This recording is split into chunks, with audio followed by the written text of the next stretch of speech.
Berarti di sana, di langit sana yang gaib itu ada para malaikat, ada para nabi alaihimussalatu wassalam. Maka jika antum sudah diberikan kebeningan kalbu, akan dikasih hadiah oleh Allah Ta'ala bertemu mereka, bertemu Rasulullah SAW dalam kalbu. Ini yang dikatakan oleh Rasulullah, man ra'ani fil manam faqad ra'ani. Siapa yang sudah bening kalbunya, dia akan tembus melihat ke langit sana, tembus melihat alam lana, sehingga dia memandangku. Ketika dia memandangku, itu benar-benar aku. Fa inna syaitan la yatamassalu bi, karena syaitan tidak bisa menyerupai aku. Cakra ada berapa? Banyak. Ya. Beda kalau dalam Islam disebut dengan titik latifah. Ya. Jadi titik halus. Bukan berarti kolbu di situ. Kenapa? Allah mengatakan roh atau kolbu itu ternyata di kitab Ghazali ada yang disamakan, ada yang dibedakan. Jadi jika antum itu kenal Allah, dia langsung wow dan setelah malaikat. Itu sebabnya orang-orang yang kenal kalbunya, kenal Allah. Ditulis dalam kitab ini, man arafa qalbahu arafallah.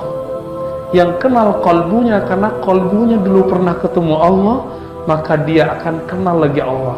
Yang sudah bisa mengingat kalbunya, dia akan bisa mengingat Allah.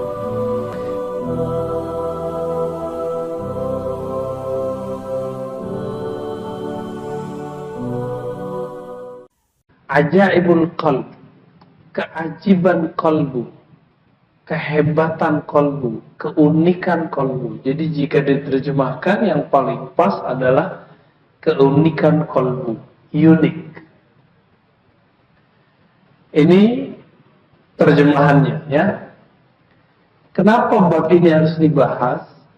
Karena inti dari beragama itu sebenarnya ada di kalbu. Maka Imam Al-Ghazali yang diringkas kitabnya oleh Imam Ibnul Jauzi Al-Hafiz, kemudian diringkas oleh Al-Hafiz Ibnu Qudamah, yang menjadi kitab yang kita baca malam ini. Apa kata beliau? Ashrama fil insani qalbu. Dari badan dan jiwa kita, maka mana yang paling kuat, paling berharga sebagai aset?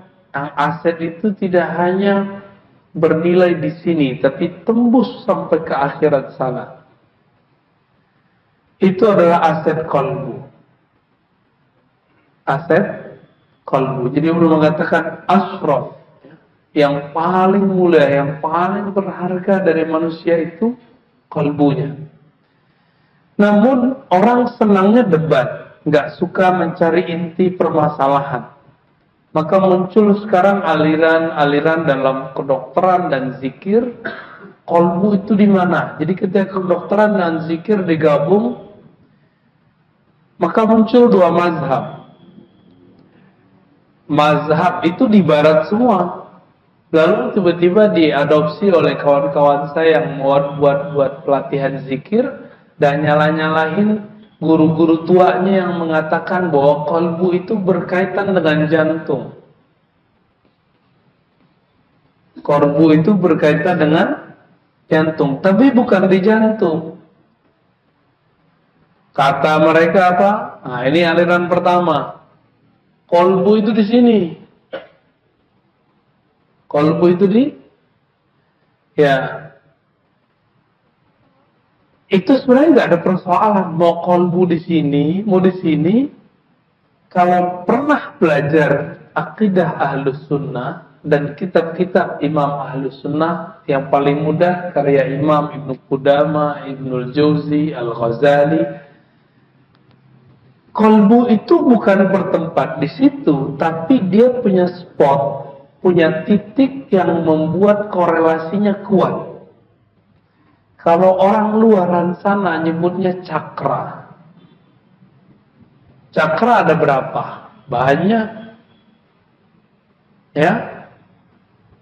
Beda kalau dalam Islam disebut dengan titik latifah. Ya. Jadi titik halus. Bukan berarti kalbu di situ. Kenapa? Allah mengatakan roh atau qalbu itu ternyata di kitab Ghazali ada yang disamakan, ada yang dibedakannya. Kulir ruh min amri rabbi. Ruh itu urusan Robku. Bukan di kepala, bukan di tangan, bukan di dada, bukan di kaki. Namun ketika orang bertanya korelasi terkuatnya kemana, maka Imam Ahmad Sirhindi Al-Mujaddidi, beliau salah satu imam dalam Thariqah Naqsyabandiyah, kemudian menyebutkan ada 7 sab'ah lataif. Dan ternyata digabungin semua. Perdebatan yang sekarang orang debat itu di jantung, di kepala, ternyata udah beres sama beliau. Beliau bilang oh lebih banyak dari itu. Ada di kolbu, ada di otak. Digabungin semua. Dan itu ternyata bukan untuk dipisah-pisahkan atau dibentur-benturkan. Tapi ternyata mereka punya kerja masing-masing. Yang jantung itu dia berkaitan dengan kolbu dan ada karakternya yang berkaitan dengan itu. Mirip dengan jantung kita, kan beda tugasnya sama paru-paru. Benar nggak? Jadi itu organ-organ, nah sama organ batin itu juga ada. Nah, Bapak Subhanahu Allah, perdebatan itu nggak penting, maka nggak usah nanya ya, jantung di mana. Itu pertanyaan yang Nabi nggak pernah ajarin. Dan kalaupun ada yang nanya, Nabi nggak jawab. Ya, kolbu di mana? Ya, kalau jantung di mana dijawab. Ada empiriknya jelas. Ya, di bagian kiri di sini. 2 jari di bawah dada bagian kiri. Nah, itu dia miring gitu ya, sampai ke ujung sini. Kalau kita lagi berharap, dia deg-degan, itu deg-degan di sini. Kalau kita lagi cemas, itu dia yang deg-degan. Lagi senang, jatuh cinta, itu yang deg-degan ya. Oke. Apa kata Imam Al-Ghazali yang diringkas oleh imam-imam yang tadi?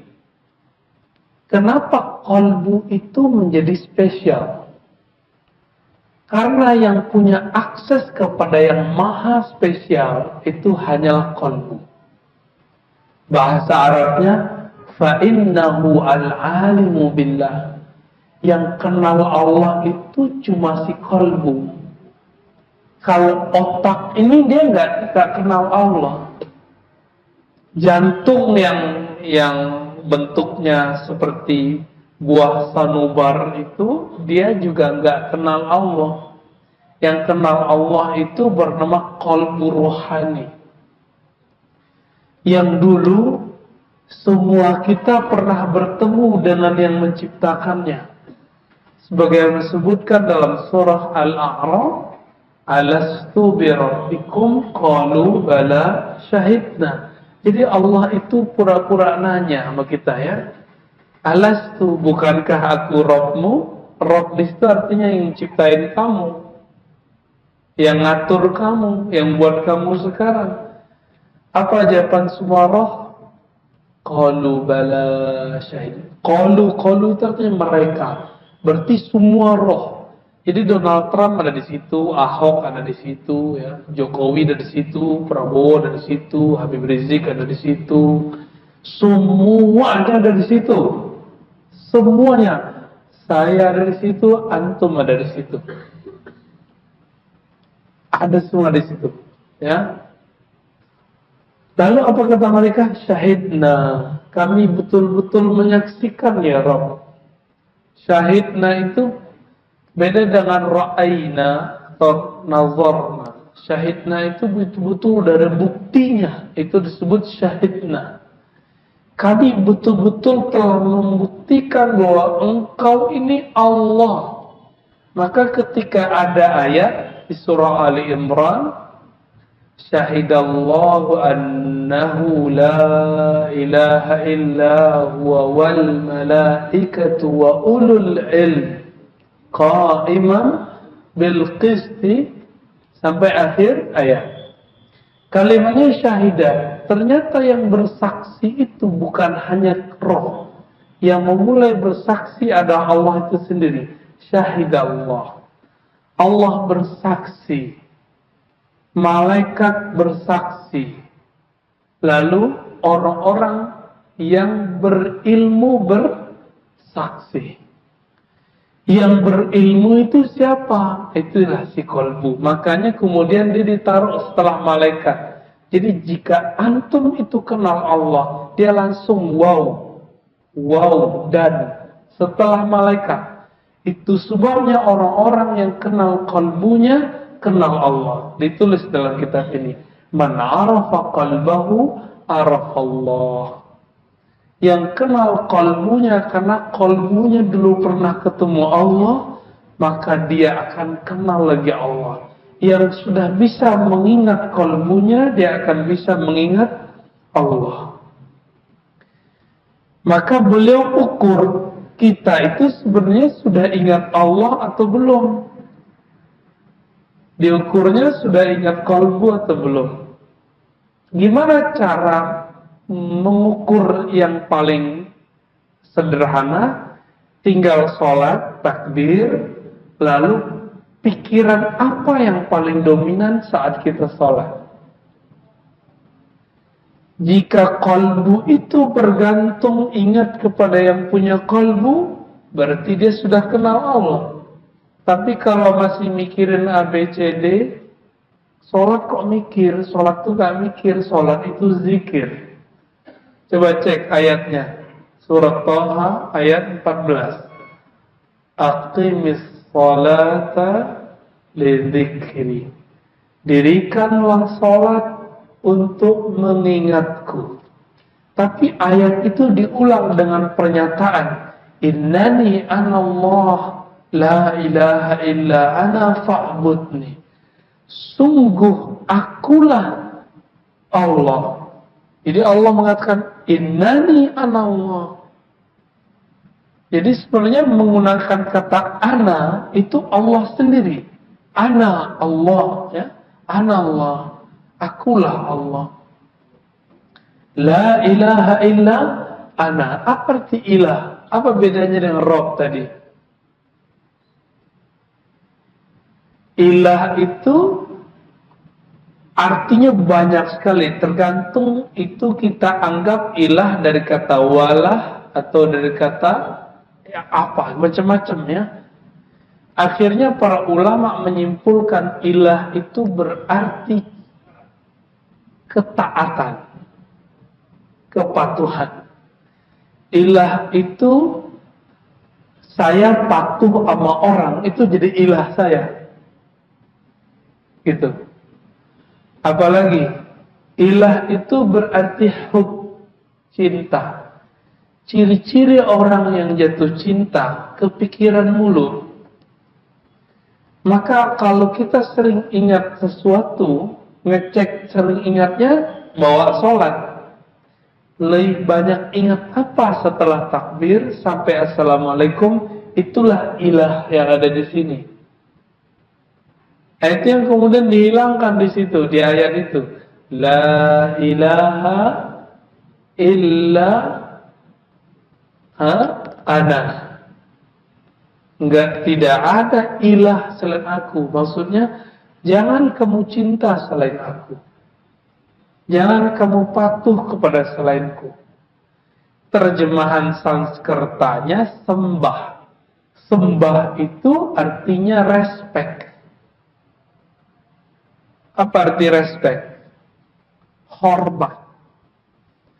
Maka kata sembah di kampung saya, sembah kami sampaikan kepada Dato.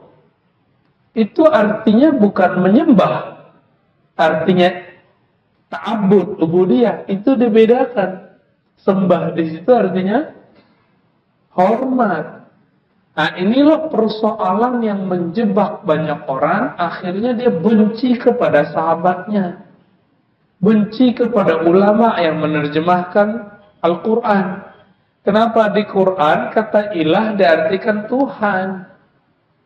Oh itu nggak benar, Tuhan itu pimpinan dewa, kamus mana gitu, ya?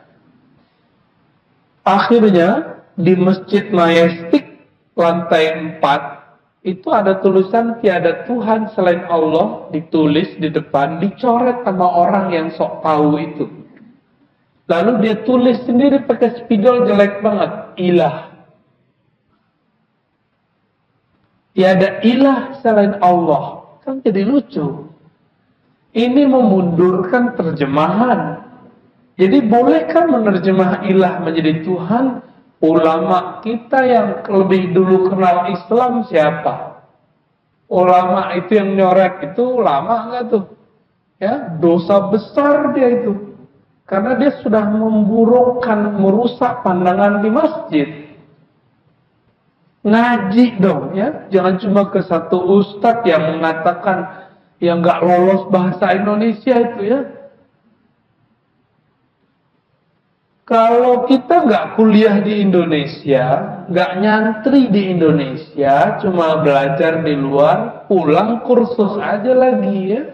Jangan nyala-nyalain terjemahan yang sudah dibuat ulama. Ulama yang sudah 20 tahun ngaji di Madinah, di Mekah. Namanya Syekh Abdul Rauf Al-Jawi As-Sinkili. Ya. Singkil ya. Itu Aceh sono.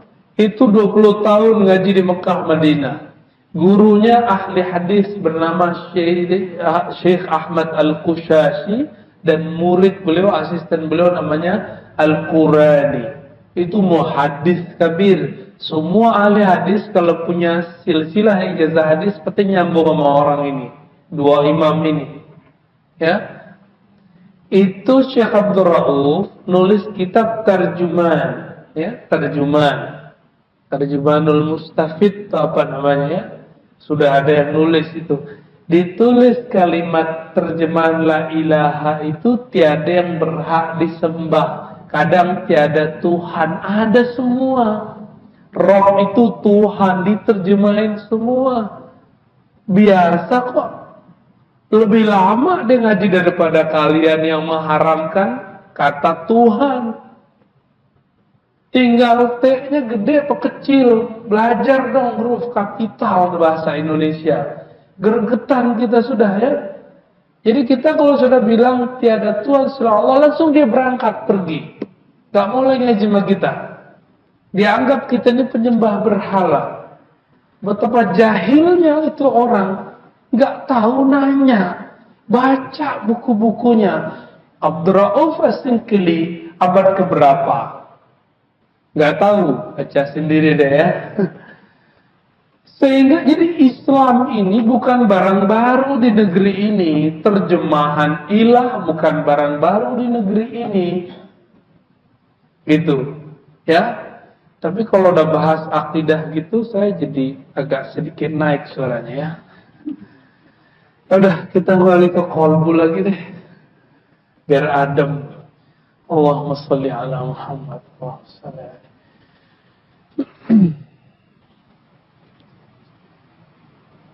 Apa kata Imam Ibnu Qudamah? Wa aktsarun nas jahiluna biqulubihim. Nah, itu kalimatnya. Kebanyakan orang itu tidak kenal qalbunya wa nufusihim, dirinya. Beliau ini ahli hadis, nggak mau menggunakan sebuah kalimat yang masyhur di kalangan ahli zikir, ahli qalbu, ahli sufi, ahli tazkiyatun nufus, terserah antum mau sebut mana, orangnya sama kok ya. Ini persoalan lama lagi tuh ya. Gengsi nyebut tasawuf pakai istilah tazkiyatun nafs. Isinya sama. Apa kata mereka? Man arafa nafsahu faqad arafa rabbahu. Karena beliau sensitif dengan kata-kata itu, siapa yang kenal diri, kenal rohnya, beliau ganti. Man arafa qalbahu arafa rabbahu. Siapa yang kenal kalbunya, maka dia kenal rohnya. Tapi isinya sama nggak tuh? Sama. Bedanya beliau nggak bilang hadis karena beliau ahli hadis. Nah ini PR. Kalau antum ahli hadis, ada orang salah nyebut hadis, nggak usah ditahzir. Nggak usah ditahzir. Wasiat bil haq, bis sabar. Nggak langsung ngamuk-ngamuk. Ya, nggak langsung bilang zindik, itu jahil, nggak usah bilang gitu. Langsung bilang mohon maaf, ini hadisnya tidak sahih, gitu. Selesai itu. Kalau dia nggak terima, baru kita bilang ente baru jahil, gitu. Tapi kalau udah kita kasih tahu, kita bilangin baik-baik, pakai cara lo bilanginnya. Orang-orang ahli tasawuf itu, ahli thariqat sufi itu, mereka ahli qalbu. Maka sentuh qalbunya. Jangan singgung amalannya. Mazhab fikih dia sudah beda sama kita. Sekali singgung mereka, antum ngomong qalbu aja dia nggak terima. Gitu. Ini yang terjadi pada Ustadz favorit antum semua, Ustadz Abdul Somad. Ustadz Abdul Somad kurang sufi apa? Kurang ahlus sunnah aswaja apa? Tapi karena beliau cuma ngomong khilafah, langsung kawan kita yang satu lagi nggak seneng gitu ya. Itu aja masalahnya. Padahal sama, fikihnya sama, akidahnya sama. Nah, ada beliau sensitif. Nah, semoga ini selesai semua lah ya. Di kalangan yang memfavoritkan Ustadz, jangan terlalu emosional juga ya. Santai aja. Lalu dikatakan oleh beliau, kenapa orang tidak bisa langsung kenal dirinya? Emang di Quran sudah dibilang, sudah dikatakan bahwasannya Allah yahulu bainal mar'i, ya, antara mar'i dengan dirinya. Memang sudah ada kalimatnya, yahulu bainal mar'i wa qalbi, antara sisi dia intelektualnya dengan kalbunya memang kadang dipisah. Coba aja cek, kita udah berusaha untuk khusyuk, nggak bisa khusyuk-khusyuk, pikirannya jalan kemana-mana. Artinya antum nggak berkuasa menguasai kalbu. Kenapa kalbu nggak bisa kita kuasai dalam sholat? Kok nggak bisa dikontrol itu kepikiran kemana-mana itu? Padahal kalau sholat udah pakai baju koko, udah pakai kopiah, udah pakai gamis, bahkan pakai sarung, bahkan ternyata khusyuk bukan di situ. Bahkan jenggot pun kita panjangin. Kenapa? Karena jenggot itu tidak menyebab khusyuk. Ya, baju koko tidak pernah menyebabkan khusyuk. Dia itu bab fikih, nutup aurat. Jenggot itu bab performan, az-zinatu wal libas dalam Sahih Bukhari ya. Dari mana khusyuk itu? Khusyuk itu di kolbu. Khusyuk itu cuma di kolbu. Ya. Tapi khusyuk itu mainannya adalah pandangan kolbu. Karena khusyuk itu berkaitan dengan pandangan. Nah, ikhwan akhwat fillah, bapak saudara yang melakukan Allah, gimana caranya mengenal kalbu? Itu nanti. Nah, sekarang kita ketahui diagnosa dulu, kalbu kita yang mana nih? Kalbu yang terganggu atau bukan? Maka kalbu dibagi 3. Kalbu yang sakit, kalbu yang mati, dan kalbu yang sehat. Insya Allah yang hadir ini kalbunya nggak ada yang mati, alhamdulillah. Ya. Tapi kalau sakit mungkin ada. Ceknya gitu aja Pak. Kita suka makan misalnya suka makan sayur asem, suka makan rendang, suka makan soto, sop iga. Tapi sekali ini orang buat, kita kayak mau muntah. Itu salah makanannya apa salah badan kita nggak enak? Kita yang nggak enak. Jangan salahkan makanannya. Ketika sholat nggak enak, bukan karena suara imam nggak enak.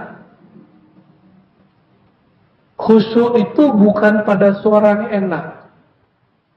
Kalau suara enak itu kita sebut sholatnya dengan suara merdu, bukan dengan khusyuk, itu beda. Misalnya, imamnya suaranya merdu, terus antum nangis. Kita tanya, nangisnya ingat kampungnya. Contohnya, malam takbiran, nangis nggak? Kenapa? Ingat emak di kampung. Ingat dulu bawa obor di kampung. Ingat dulu takbiran waktu di kampung. Itu bukan tangis karena Allah. Itu tangis karena kangen pulang kampung. Tapi itu udah kabar gembira. Apa kabar gembiranya? Kalau udah bisa nangis berarti kalbunya udah lembut.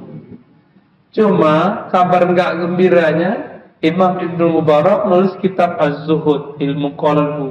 Apa kata beliau? Tangisan itu ada lebih dari 9, kira-kira 9 lah, 9.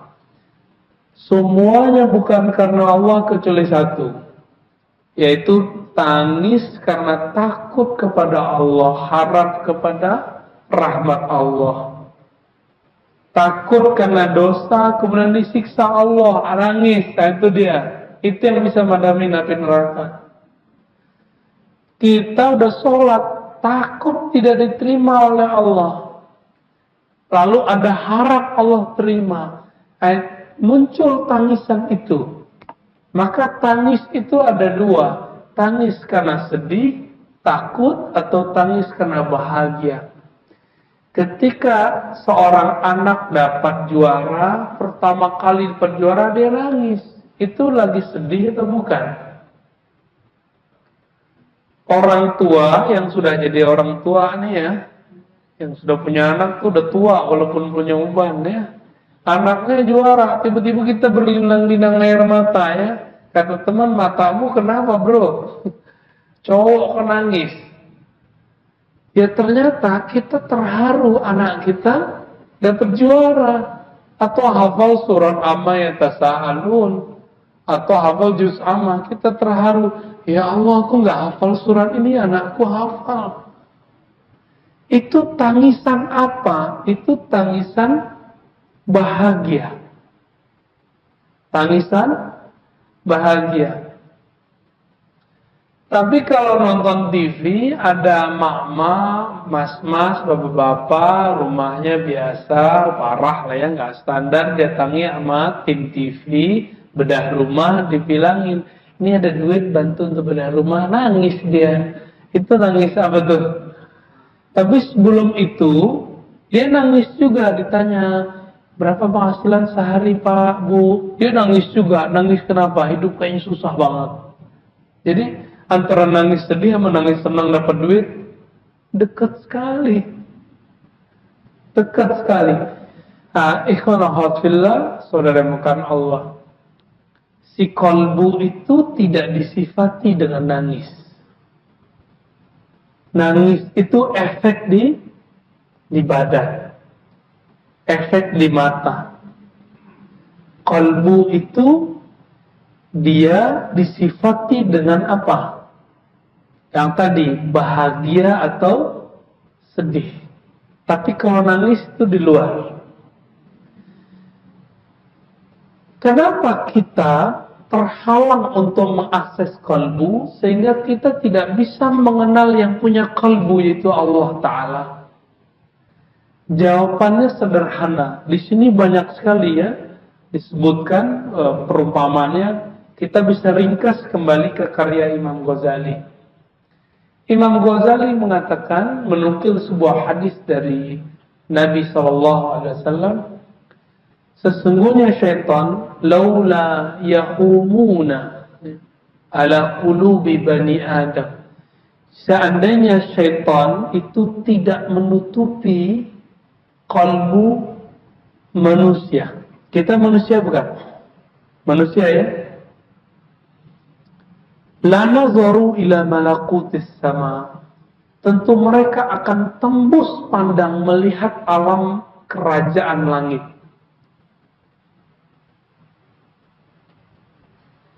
Di langit sana ketika Nabi Mi'raj, di langit pertama ketemu Nabi Adam alaihi salatu wassalam. Langit kedua Nabi Isa dan temannya Nabi Yahya. Terus sampai ke langit ketujuh ketemu Nabi. Benar gak? Berarti di sana, di langit sana yang gaib itu ada para malaikat, ada para nabi alaihi salatu wassalam. Maka jika antum sudah diberikan kebeningan kalbu, akan dikasih hadiah oleh Allah Ta'ala, bertemu mereka, bertemu Rasulullah Sallallahu Alaihi Wasallam dalam kalbu. Ini yang dikatakan oleh Rasulullah, man ra'ani fil manam faqad ra'ani. Siapa yang sudah bening kalbunya, dia akan tembus melihat ke langit sana, tembus melihat alam lana, sehingga dia memandangku. Ketika dia memandangku, itu benar-benar aku. Fa inna syaitan la yatamassalu bi. Karena syaitan tidak bisa menyerupai aku. Tapi kenapa kita tidur kok nggak lihat Rasulullah? Kok yang terlihat Avanza lagi, ya, Alphard lagi, Pajero lagi, rumah lagi, proyek lagi, ini lagi. Kenapa itu yang muncul? Gak usah sedih. Kita lagi proses untuk menghilangkan itu noda. Noda itu yang terpancar. Itulah yang tampak. Teman-teman semua, Nabi mengatakan, an-nasu niyamun idza matu intabahu.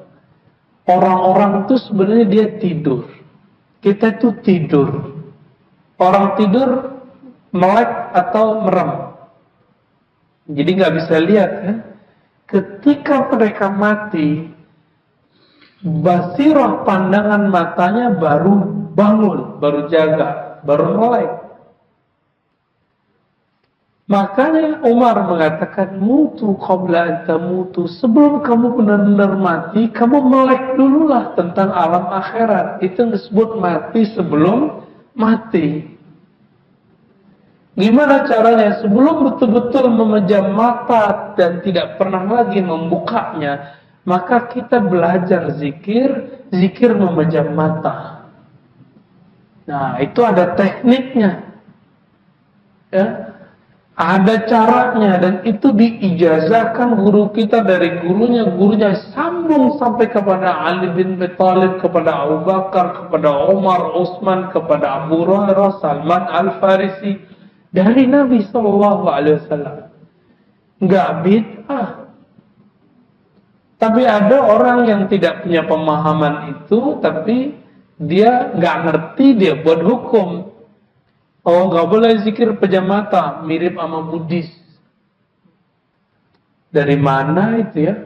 Kalau begitu antum yang pakai tasbih mirip Buddhis dong. Ya. Kita pergi haji pakai baju ihram, nggak ada jahitnya, mirip sama pendeta. Biksu nggak mirip sekali. Ya, warnanya aja bedanya. Maka Imam Ghazali mengatakan, manusia itu punya roh. Rohnya itu satu jenis dengan malaikat. Jadi ini kabar gembiranya. Jadi antum itu punya roh. Rohnya itu makhluk langit. Tapi nyampe di sini kok pesek-pesek gitu ya. Kok ada yang brewok, ada yang enggak gitu ya. Ada yang macam-macam deh. Ada kemajuan perut, ada yang kemajuan pipi, macam-macam. Kenapa beda? Nah, ini tubuh. Ini tubuh mirip kayak hewan. Mirip persis. Kita punya bulu, si monyet punya bulu. Jadi jangan bangga dulu kalau dadanya berbulu ya. Itu saudaranya sama gorila tuh. Ya, jangan bangga dulu kuat ya. Itu kalah sama kerbau. Kalah. Maka ketika kita betul-betul jadi manusia, kita nggak hanya ngurusin tubuh. Antum silakan ikut fitness, tapi jangan dewakan tubuh ini. Ya, sengsara nanti ya, capek. Yang emang kerjaannya harus butuh wajah gagah, cantik, jangan terlalu memanjakan muka ini. Suatu saat dia akan keriput kok. Ya. Wajah yang cantik itu kan yang kita baca dalam iftitah. Wajah tuh, wajahnya itu wajah apa? Bukan wajah ini, tapi wajah kolbu. Karena kolbu itu hanya mau menghadap kepada Allah. Lalu sekarang kok ketika sholat, kolbu kita nggak bisa berkiblat kepada Allah. Tubuh udah ke Ka'bah, mata udah ke tempat sujud. Apalagi kurangnya? Kurang kolbunya, ketutup. Apa yang menutupinya? Pertama, disebut dengan karakter hewan ternak. Apa karakter hewan ternak? Hewan ternak itu ada pada kita, suka makan, benar nggak? Suka makan, minum, ngoceh, ya itu burung-burung kalau udah kenyang ngoceh aja tuh ya, meow itu ya, bertweet gitu ya. Sekarang jadi Twitter. Apalagi mohon maaf, aktivitas seksual itu bagian dari hewani. Maka pembeda kita dengan hewan, makan, minum, tidur, ngomong, dimulai dengan basmalah. Jadi minum itu dengan bismillah. Bahkan Nabi mengajarkan orang sudah menikah, hubungan spesial pakai bismillah. Supaya beda dengan al-an'am itu, karakter hewan itu. Nah, siapa yang sudah mulai melakukan itu, dia sudah nggak hewani lagi. Antum udah nggak sama lagi sama hewan. Nah, semoga kita mulai dari pagi tadi lebih banyak basmalahnya. Bismillah mau jalan, bismillah mau makan. Jadi beda hewan dengan manusia yang kenal Allah, makan apa? Makannya orang kenal Allah, dia makan karena ingin kuat mengabdi kepada Allah. Supaya kuat nanti berdiri di hadapan Allah. Supaya kuat nanti jalan menafkahi hamba Allah bernama anak istri.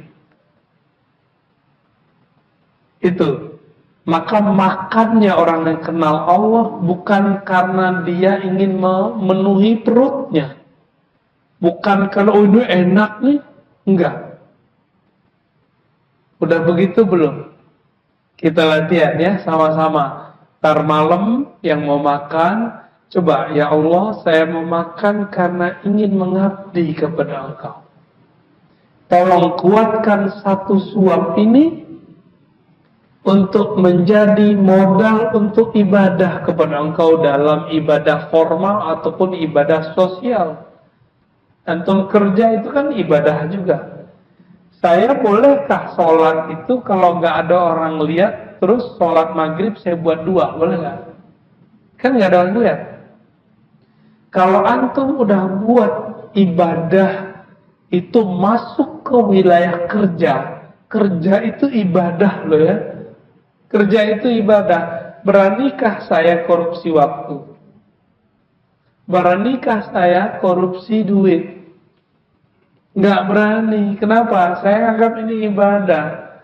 Langsung dipandang sama Allah. CCTV nggak perlu. Nggak perlu. Coba mulai besok pagi, ketika bangun katakan, ya Allah, aku sekarang mau ibadah sosial. Kerja. Coba rasain nikmatnya hidup. Sehingga kita dari bangun tidur sampai tidur lagi itu bersama Allah.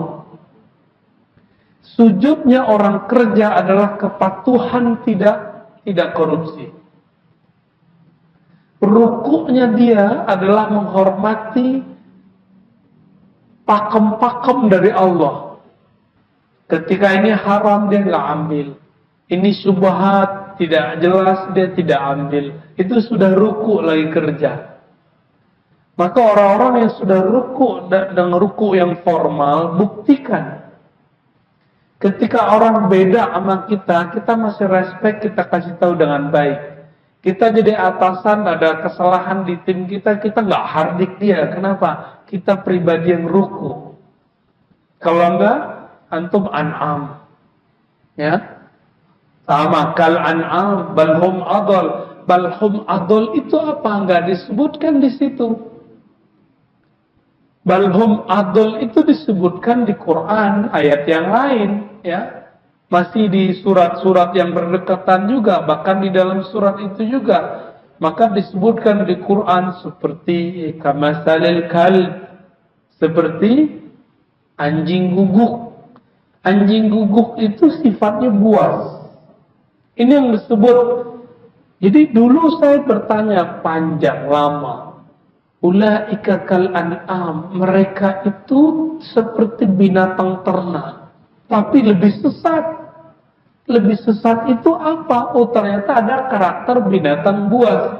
Siapa yang menjelaskan itu? Imam Ghazali. Itu cerdasnya Imam Ghazali. Yang sekarang orang bilang Ghazali sesat. Ghazali itu dia mau memuntahkan filsafat tapi nggak bisa. Antum itu sok tahu tentang Ghazali. Justru Ghazali itu yang mensterilkan falsafah. Kalau nggak ada Ghazali, semua filsafat haram semua hari ini.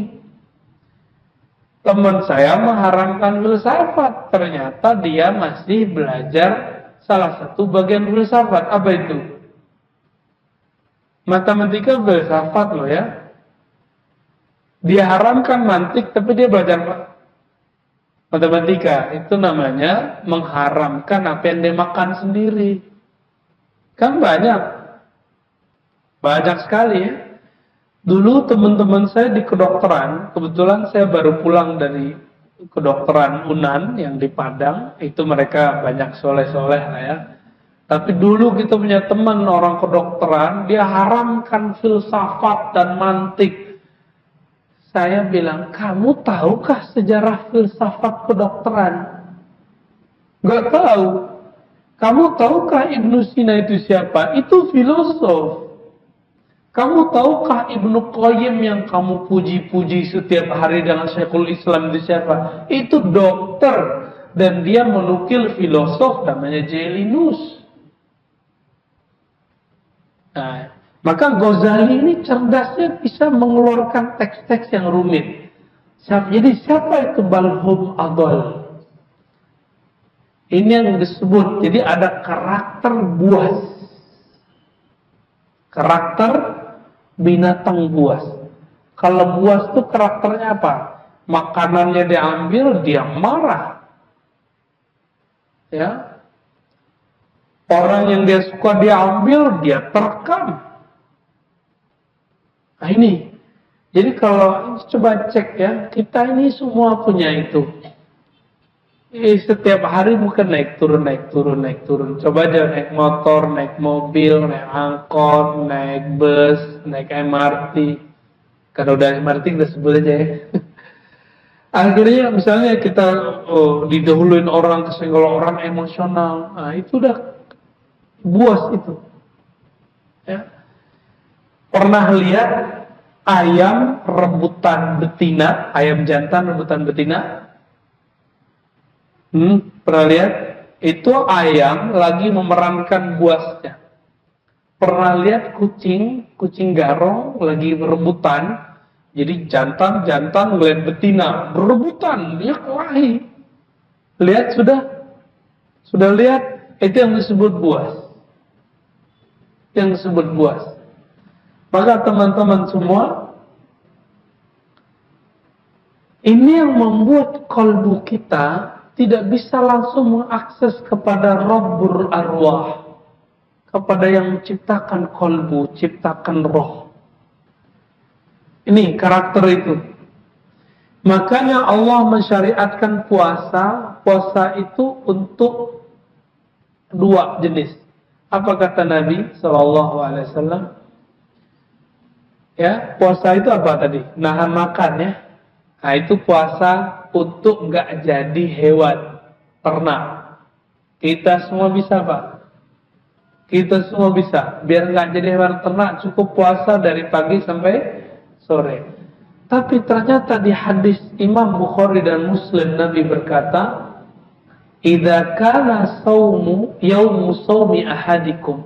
Jika pada hari kamu berpuasa ada orang qatalahu, ingin ngajak dia tengkar, apalagi au syatamahu, ngajak perang mulut, dihardik, ngajak debat. Apa kata Nabi? Falyaqul inni shaim. Katakan aku shaim. Maka shaim di situ sudah masuk ke puasa dari karakter buas. Puasa dari karakter buas. Udah puasa dari karakter buas belum? Emosional. Sudah belum? Belum? Sudah? Ya? Cek aja sendiri ya. Nah, dalam hal ini maka Imam Ghazali, ya Imam Ibnu Jauzi, Ibnu Qudamah yang mengikhtisar kitab ini kemudian mengatakan, inilah yang disebut madakhil iblis. Nah, maka nanti ada karakter ketiga, karakter syaitaniyah. Sukanya apa? Sukanya nipu, sukanya manas-manasin orang, besar mulut tapi penakut aslinya. Nah ini, kalau karakter itu ada pada seseorang, kalau dia jadi politisi, dia jadi politisi syaitani. Dia suka bikin gaduh, jadi provokator. Jadi provokator. Kalau dia ustadz, dia bikin gaduh jamaah. Ada juga ustadz syaitani itu ada, bikin gaduh jamaah. Ya semoga kita nggak ada itu semua. Nah, maka mesti ini dipuasakan juga.